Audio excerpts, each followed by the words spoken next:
Season 3 opens in 1984, somewhere in Russia, where scientists fail at breaching the veil between dimensions. 1 year later, we find ourselves back in Hawkins. The new Starcourt Mall has opened, with Steve now working there at Scoops Ahoy. The kids are using it to their advantage to get a free pass to the screening of Day of the Dead when a power surge forces the town into darkness. Nancy is an intern at the Hawkins Post and quickly realizes the editors are sexist, treating her more like a maid than a journalist and dismissing all her ideas. With Hopper and Mike's recent interaction, he looks to Joyce for parenting advice, who encourages him to try and be more reasonable.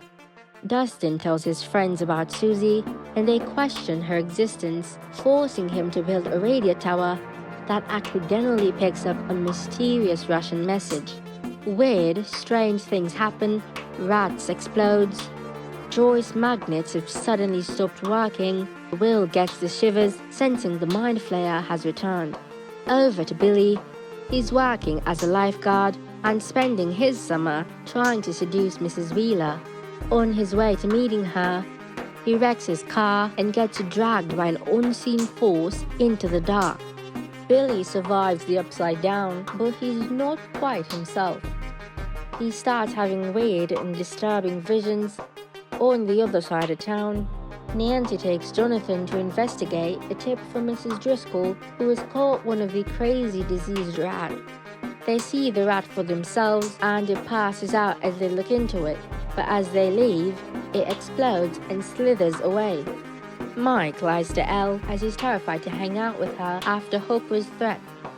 Elle seeks advice from Max, who takes her to the Starcourt Mall for a shopping spree. Mike also winds up at the mall along with Will and Lucas, trying to find a gift for Elle, a gift she'd like, but they can't afford. He bumps into her and she takes Max's advice and dumps him. I dump your ass. Hopper makes a date with Joyce and she agrees, but she stood him up as she dives into learning about magnets.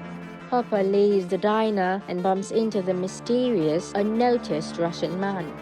Steve and Dustin teams up and attempts to decode the message Dustin heard, but Robin overhears and joins in and deciphers it herself. But Steve later realizes the message didn't come from Russia, but inside the Starcourt itself.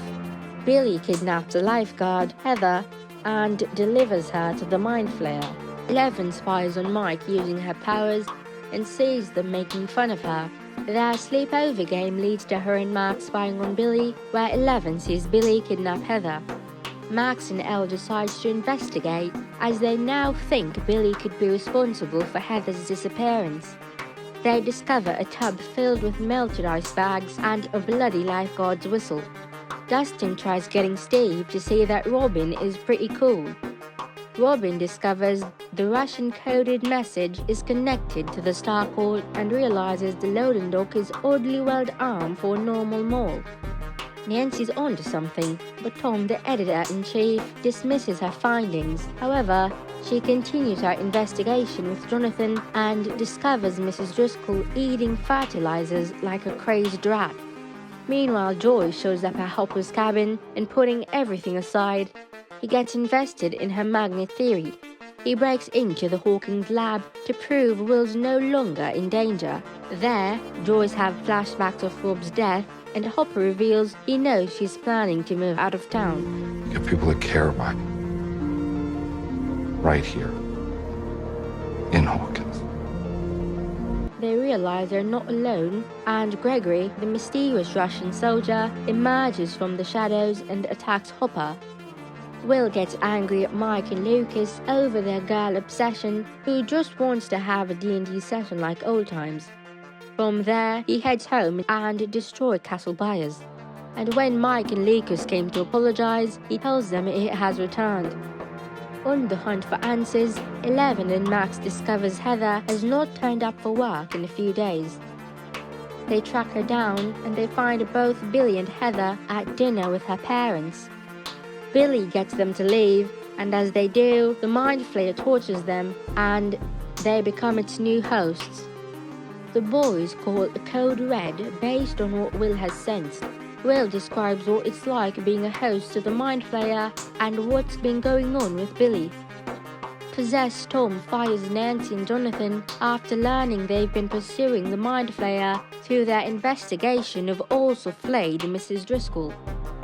Nancy realizes Jonathan doesn't face the same sexism she does, and how hard it is to be taken seriously when you're a woman. Aaron and Nancy shares a mother-daughter moment, and Nancy decides to continue her investigation on her own, visiting Mrs. Driscoll in the hospital.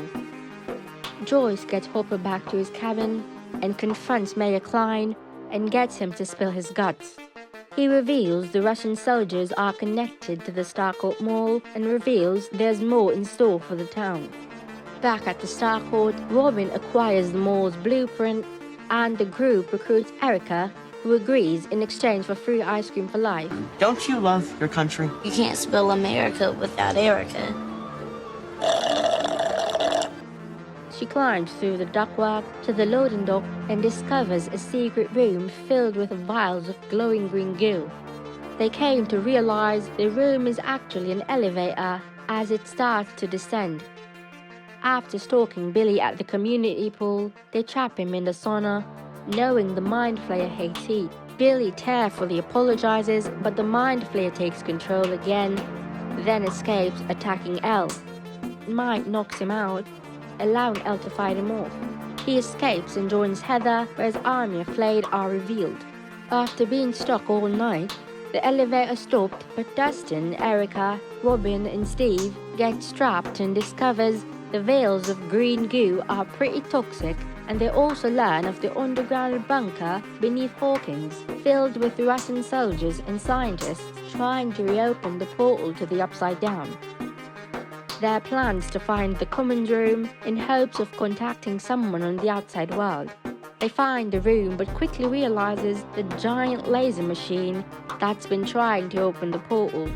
Hopper and Joyce are all the way in another state as their investigation leads them to his farm. This leads them to Alexei, a Russian scientist. They get stuck in the middle of nowhere and being tailed by Gregory. They make it to Murray, but as he looks to find out what's going on, the soldiers are catching up to them. Nancy came to the realization that Mrs. Driscoll's incident is vaguely similar to what she'd witnessed happening to Will last year. With that, she alerts Jonathan, and they track down the kids to make sure they are not in any danger. They're reunited and discovers that Miss Driscoll and Billy are connected, but they aren't the only ones. They head to Heather's home, where they found weird traces of supernatural presence. The group heads back to the hospital to seek help from Mrs. Driscoll. And this is my family. Extended. But when they arrive, she's already gone. They encounter a possessed Tom and Bruce.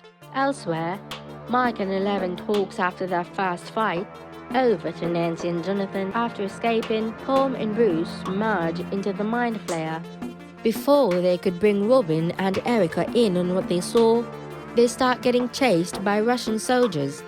Steve and Robin sacrifice themselves to allow Dustin and Erica to escape. Hopper, Joyce, and Murray interrogates Alexei, who refuses to speak until he gets Whoppers and a 7-Eleven Slurpee. This which allows him to escape, but he did not get far. After Alexei spills the beans, Hopper calls for backup, but Joyce refuses to sit around and wait, and they're headed back to Hawkins to rescue the kids. After Elle saves Nancy from the Mind Flayer, the team regroups, and using astral projection, Elle searches for Billy. Back in the bunker, Robin and Steve gets interrogated by the Russians. Steve apologizes to Robin for being such a douchebag to her before, and as the Russians drug them in hopes of discovering who they're working for, Dustin and Erica returns with a giant electric prod to rescue them. As Elle continues her search for Billy, the team argues whether she's overusing her powers when Mike confesses his love for her. So can we please just come up with a new plan, because I love her and I can't lose her again? Still protective of her, he agrees with Max that Elle should make her own choices. Elle locates Billy and enters his memories. She sees the Flayed gathering at the steel mill But then she finds herself in a vision alone with possessed Billy, who tells her that the Mind Flayer's plan is to use this monster to destroy her, her friends, and the entire world. The Flayed heads in the direction of the funfair. As a result of entering Billy's memories, the Mind Flayer locates Elle and sends his monster to kill her. Dustin and Erica manages to get Steve and Robin out and snuck them into a showing of Back to the Future to wait out the Russian threat. Dustin leaves to get help. Back at the cabin, they try and keep the monster out by boarding up the windows. That was not enough to keep it out. Now surrounded with no escape, Elle fights it off, but it latches onto her leg. They free her, but she's left with an injury. They head to the grocery store in search of finding bandages and other resources that might help. Lucas grabs some fireworks for the next time they run into the monster. Mike and Elle talks about their feelings and what Mike said back at the cabin. Still drugged Steve and Robin finds themselves in a rather awkward conversation that led to Steve confessing his feelings to Robin. However, Robin reveals that her hatred for Steve stemmed from a desire for a girl who was only interested in Steve. They make amends and the drug seems to have worn off. Dustin makes contact with Mike and the team, but could only get half his message out. They're heading back to Hawkins. Alexi explains how to destroy the machine. They arrive at the funfair. Joyce and Hopper goes off in search of the kids when Gregory appears, shoots and kills Alexi, and has a shootout with Hopper. Gregory survives, and Hopper escapes with one of the Russian walkies, where they overheard the Russians are closing in on the kids. As they head back to the mall, Joyce and Hopper argues when Murray points out the tension between them. Nancy and the kids arrive, just in time for Elle to save them from the Russians. Her injuries continues to get worse. The group's trying everything to get the parasite out Elle's leg. Hopper, Joyce and Murray arrives at the mall just in time to see Elle use her powers to pull the mini flare out. They construct a plan to stop and blow up the machine. They separate themselves into groups, with Hopper and Joyce heading to the Russian base, Erica and Dustin guiding Murray to the Cerebro along with Robin and Steve, and the others preparing to find shelter if anything should go wrong. They get in a car. Nancy and Jonathan realizes the ignition cable is gone. Billy's there outside the mall's parking lot and forces them back in. They try salvaging parts they need, but Elle powers are somehow gone. The Mind Flare crashes through the roof, sending the kids in a panic. Meanwhile, Hopper, Joyce and Murray infiltrates the Russian base. Hopper takes out a bunch of the soldiers and takes their uniforms. When Hopper and Joyce reach the vault with the keys, Murray doesn't have the Planck's constant correct and they can't open it. Dustin calls his girlfriend Susie, but before she gives him the numbers, he must sing the theme to the never-ending story, which he does on the radio so everyone can hear.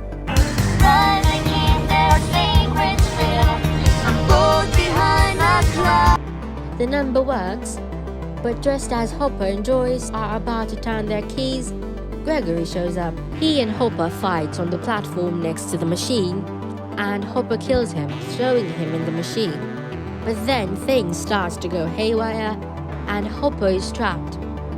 Back at the mall, Steve and Robin crashes into Billy's car, but he breaks into the mall and captures Elle to feed her to the Mind Flayer. The kids hold back the Mind Flayer with Lucas's fireworks, Flay this, you ugly piece of shit! allowing Elle to get through to Billy. He's back in control of his mind, and in his final moments, he sacrifices himself to save Elle and the others. Joyce has the keys that'll destroy the machine, but knowing Hopper won't survive the explosion, he tearfully gives her a nod, and Joyce turns the keys, blowing up the machine, destroying everything and everyone nearby, and stopping the Mind Flayer and his monsters. Joyce reunites with her kids, and Joyce breaks the news to Elle that Hopper is gone. 3 months later, the buyers are leaving Hawkins, and Elle is moving with them. Robin and Steve get jobs at the video store. Max and Lucas makes fun of Dustin and sings their rendition of the never-ending story. Will leaves his D&D materials for Erica.